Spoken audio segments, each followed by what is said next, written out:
За эвлент харьцалтын параметрыг авч үзье. За эвлент харьцалтын параметр дараах 3 ойлголтыг авч үздэг. За нэгт нь болохоор зэрэг бол харьцалтын шулуун.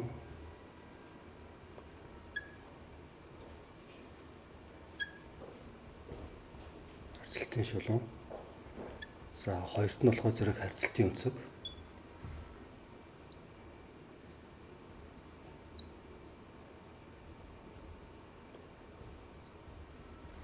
Харьцалтын өнцөг. За гуравт нь болохоор зэрэг за бүрхэлтийн коэффициент гэсэн.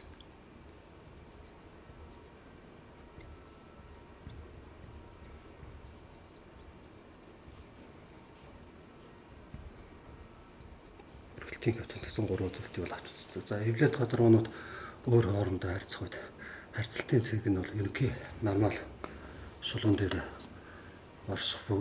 орших учраас за харьцалтын цэгийн геометр байрлуулах за эвлент перпендикуляр шулууныг бол харьцалтын шулуун гэж нэрлэж байгаа. За дугаарлах юм бол бид тодтохол энэ шулуун нь харьцалтын шулуун болно. За харьцалтын шулуун бол онлын ба бодит гэсэн хоёр хэлбэртэй байна. Онлын шулуун болон за бодит шулуун гэсэн. За онлын шулуун нь болохоор зэрэг харьцалтын шулуун үндсэн тойрогт шүргчээр шивэлж байгаа.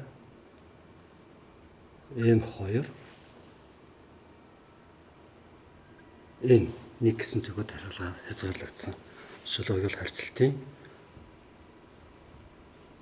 онлын шулуун гэж нэрлэдэг. За харин онлын шулуун нь бол оройн тойрогоор хязгаарлагдаж байгаа. За энэ бол оройн тойрог байгаа.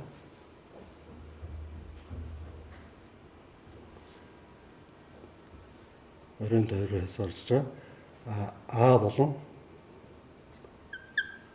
за B шулууныг бол бодит шулуун гэж нэрлэдэг. За харьцалтын шулууны туу хоорондын зэд перпендикуляр шулуун харьцалтын шулуун хоёрын хооронд үүсэж байгаа үнцгийг бол харьцалтын үнцэг гэж нэрлэнэ. За альфа W-гээр тэмдэглэе. Зөвөөр хэлэх юм бол энд харьцалтын үнцгийн төсөв өгөөд за гурвалжны төсөө ашиглаж байгаа тохиолдолд муу ялгаа авахгүй энд харьцалтын үнцэг үүсэх болно. За энэ хоёрын хооронд 90 градус байх ёстой. Өөрөөр хэлэх юм бол харьцалтын тухайн цаг дээрх мөрөлтийн градус үндсэн тойрогоор орсон байна гэдэг нөхцлөөс энэ хоёрын хооронд энд бол 90 градус үүссэн байх боломжтой юм аа. За харьцалтын бодит шулууны ортыг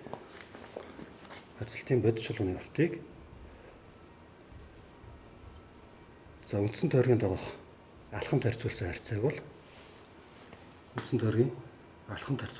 бол бүрхэлтийн коэффициент гэж нэрлэдэг. За үндсэн тойргийн дагах алхам нь бол PM-ийг үржих нь косинус альфа тэгтэй тэнцүү. За бүрхэлтийн коэффициент бол нэгэн зэрэг харьцалтанд орж байгаа. За хос арааны шүдний тоог илэрхийлнэ. За хэрвээ бүрхэлтийн коэффициент 1.4 утгатай байгаа тохиолдолд бол тухайн хөдөлгөөний дамжуулалтын 40% нь бол одоо 2 шүд, за 60% нь 1 шүд хөдөлгөөний дамжуулалтанд оролцож байгааг илэрхийлнэ. За хэрвээ бүрхэлтийн коэффициент нь 1-ээс бага болчих юм бол хөдөлгөөн тогтмол дамжуулалтгүй тасралттай болчихно. Тэгэхээр зэрэг хамгийн оновчтой байх харьцалт бол за 1-ээс их за 1.5-аас бага байх тохиолдолд бол тухайн харьцалт бол хийм байна гэж үздэг. За бүрхэлтийн коэффициентийг бид геометр параметрээр тодорхойлох боломжтой байдаг. Геометр параметрээр тодорхойлох боломжтой юм. За ингийн тулд үүдээр харьцалтын бодит шулууны ортыг геометр хэмжээсүүдээр тодорхойлъё. За зурган дээрээс аваад үзчих юм бол AB гэдэг хэмжээс нь. За манай тохиолдолд харьцалтын төлцөгийг дайрсан. За бие биедгээр гусалтгүй өнгөрдөг тойргийг бол анхдагч тойрог гэж нэрлэдэг байгаа. За өөрөөр хэлэх юм бол харьцалтын шулуун төв хоорондын завхталсан цагийг бол туйлцэг гэж нэрлэнэ. За энэ байгальтаас аваад үзчих юм бол бодит чулууны урт нь болохоор зэрэг AB дээр нэмэх нь P за V-тэй тэнцүү байна гэж тэ. PV-тэй тэнцүү байна.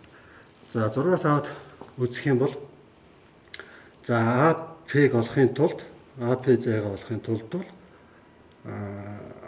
А N2-оос AP-г хасах тодорхойлох боломжтой. N2 А-гаас хасах нь N2 P. За нөгөө талаас PB-г олохын тулд эсрэг O2 А1 за эндээс оройн тойргийн араад тусаар илэрхийлэх тойрог та тий. За энэ л манай оройн тойрог. За нөгөө талаас А цэг бол оройн тойрог нь очих боломжтой байгаа. Тэгэх юм бол эндээс гурвалжин одоо E1 VO1-ээс бол мөн PV цаг PV эрчим уртыг тодорхойлоход бол E1P-гээс хасах нь E1B-гээс хасах нь E1P болно. За тэгээд ингээд аваад үзэж чад O2F 2 гэдэг бол манай O2 P гэдэг зэвэл 2 дугаар арааны маань анхдагч тойрог. За O1 P гэдэг нь бол 1 дугаар арааны анхдагч тойргийн араад бас байгаа. За N2 O2 гэдэг бол манай тохиолдолд 2 дугаар арааны үндсэн тойргийн араад бас. За E1 O1 гэдэг бол 1 дугаар арааны үндсэн тойргийн араад байсан юм. За тэгвэл бид O2 N2 P болон за өөрөөр хэлэх юм бол O2 энэ гурвалжин за мөн O1 P-ний гурвалжингуудаас за гурвалжин O2 N2 P за мөн түнчлэн гурвалжин O1 E1 P гурвалжингуудаас бол N2 А зэг за пикфорын тойрог ашиглах байдлаар тодорхойлж болно. Тэгэх юм бол оройн тойргийн араад байсан квадратаас хасах нь үндсэн тойргийн араад байсан квадратыг хасах тэнцүү болох бөгөөд за N2 P нь болохоо зэрэг за тэгш үндэс туруулчны хувьд аваад үзэж байгаа тохиолдолд бол синусын харьцаа ашиглах юм бол R W 2-ыг үржих нь за синус альфа W-тэй тэнцүү. Яг энтэй адил байдлаар мөн бид E1 B-гийн утгыг олох юм бол R A 1-ийн квадрат R үндсэн тойргийн 1 дугаар арааны үндсэн тойргийн квадратыг хасснаар рекордж хэрчмийг олоод за харин N 1P зайг олохдоо синус харьцаа биччих юм бол хэлбэрээр тодорхойлогдно. За E1P зай нь бол RW1-ийг үржих нь синус альфа W-тэй тэнцүү болно. За бүрхэлтийн коэффициентийнхаа үндсэн томьёон дээр тухайн утгуудаа орлуулад бичиж тэгвэл RAW2-аас хасах нь RBW2 за эндээс хасах нь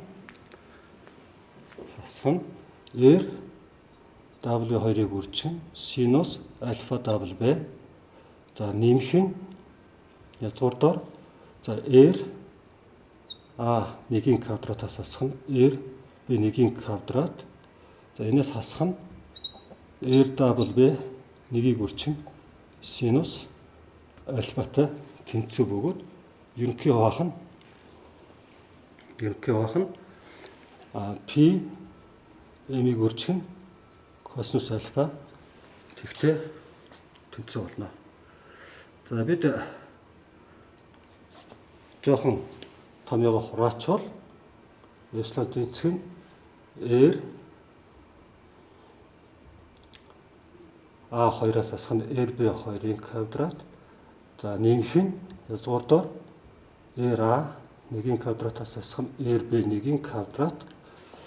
За энэс хасах нь одоо өөрөөр хэлэх юм бол RW 1 хүртэл энэ зэ RW2 гэж энэ зэ гэж үзвэл анхдагч тойргуудын нийлбэр маань төв хоорондын зайтай тэнцүү нь харагдана. RW1 дээр нэмэх нь RW2. За энийг хэрвээ бид тооцчвал төв хоорондын зайг үржих нь синус альфа за W. За энийг хуваах нь P m-ийг үржих нь косинус альфа 0 буюу үндсэн тойргийн дагавар шүтний алхамтай тэнцүү байна. За өөрөөр хэлэх юм бол бүрхэлтийн коэффициентийг бид Г-метр хэмжээсүүдийг ашиглаж за бидний саяны гаргасан за энэ томьёогоор тодорхойлох боломжтой юм аа.